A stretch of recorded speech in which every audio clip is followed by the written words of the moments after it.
ജലഗതാഗതത്തിനൊപ്പം ലാഭകരമായ ടൂറിസത്തിനും അനന്ത സാധ്യതകളുള്ള ചെങ്ങന്നൂരിലെ കല്ലിശ്ശേരി ഇറപ്പുഴ ബോട്ട് ജെട്ടിയുടെ പ്രവർത്തനം പുനരാരംഭിക്കണമെന്ന ആവശ്യം ശക്തമാകുന്നു.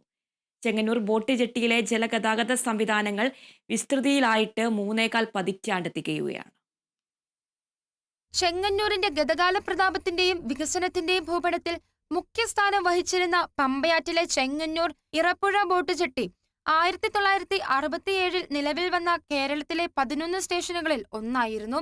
പിന്നീട് കോർപ്പറേഷൻ രൂപീകരിച്ചപ്പോഴും ഇൻലാൻഡ് വാട്ടർ ട്രാൻസ്പോർട്ട് സർവീസ് തുടങ്ങിയ കാലത്തും ചെങ്ങന്നൂരിന്റെ പ്രാധാന്യവും പരിഗണനയും ലഭിച്ചിരുന്നു.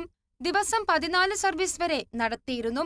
ആലപ്പുഴയിലേക്കും എറണാകുളത്തേക്കും മറ്റും ചരക്ക് ഗതാഗതത്തിനും യാത്രയ്ക്കും ഇറപ്പുഴ ബോട്ട് ജെട്ടി ഏറെ സഹായകമായിരുന്നു. പത്തനംതിട്ട ജില്ലയിൽ നിന്നുള്ള മലഞ്ചരക്ക് കൊണ്ടുപോകാൻ ഏറ്റവും ആശ്രയിച്ച സർവീസും ഇതുതന്നെയായിരുന്നു.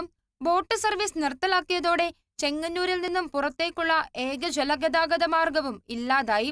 ഇവിടുന്ന് മുകളിലേക്ക് ആറന്മുള ഒക്കെ പള്ളിയോടങ്ങളൊക്കെ യാത്ര ചെയ്യുന്ന സ്ഥലമാണെങ്കിലും ബോട്ടുകൾ യാത്ര ചെയ്യുന്ന സ്ഥലം ഇറപ്പുഴ വരെയാണ്. ഈ പമ്പയാറ്റിൽ ഈ കല്ലിശ്ശേരി വരെ മാത്രമാണ് നമുക്ക് ബോട്ട് സർവീസ് പാറക്കെട്ടുകളില്ലാതെ സുഗമമായിട്ടുള്ള ജലപാതയുള്ളത്. ഇവിടെ ബോട്ട് ചാലുണ്ടായിരുന്നു.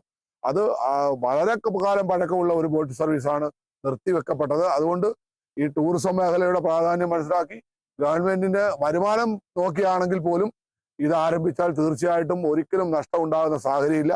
നാട്ടുകാർ നടത്തിയ വിവിധ പ്രതിഷേധ സമരങ്ങളെ തുടർന്ന് ബോട്ട് ജെട്ടിയുടെയും സ്റ്റേഷൻ ഓഫീസിന്റെയും പ്രവർത്തനം പുനരാരംഭിക്കാൻ 2004 അന്നത്തെ MLA നേതൃത്വത്തിൽ ചില ശ്രമങ്ങൾ നടത്തി. അതിന്റെ ഭാഗമായി ജില്ലയുടെ കിഴക്കൻ മേഖലയിലെ വിവിധ ബോട്ട് ജെട്ടികളെ ബന്ധിപ്പിച്ച് ട്രയൽ റണ്ണും നടത്തി. എന്നാൽ വീണ്ടും ചില കാരണങ്ങളാൽ പദ്ധതി ചുവപ്പ് നടയിൽ കുരുങ്ങുകയായിരുന്നു.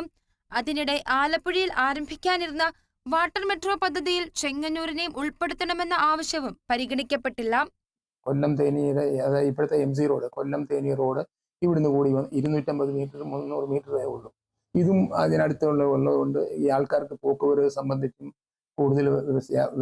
കൂടുതൽ കിലോമീറ്റർ യാത്ര ചെയ്യാതെ തന്നെ ഈ ബോട്ട് ജെട്ടി ആശ്രയിക്കാവുന്നതാണ്. പിന്നെ ഇവിടുന്ന് തന്നെ ആലപ്പുഴയിൽ നിന്നുള്ള സീ കുട്ടനാട് എന്ന് പറയുന്ന ഒരു ബോട്ട് സർവീസ് പോലെ തന്നെ ഇവിടുന്ന് ഒരു ബോട്ട് സർവീസ് ചെയ്തു കഴിഞ്ഞാൽ ഇതിന് വളരെയധികം ലാഭകരമാക്കുകയും നല്ല രീതിയിൽ കൊണ്ടുപോകാനും പറ്റും.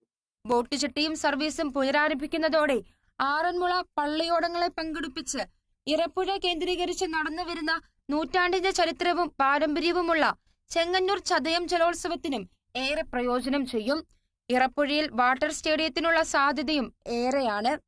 Kerala vision news, Alappuzha.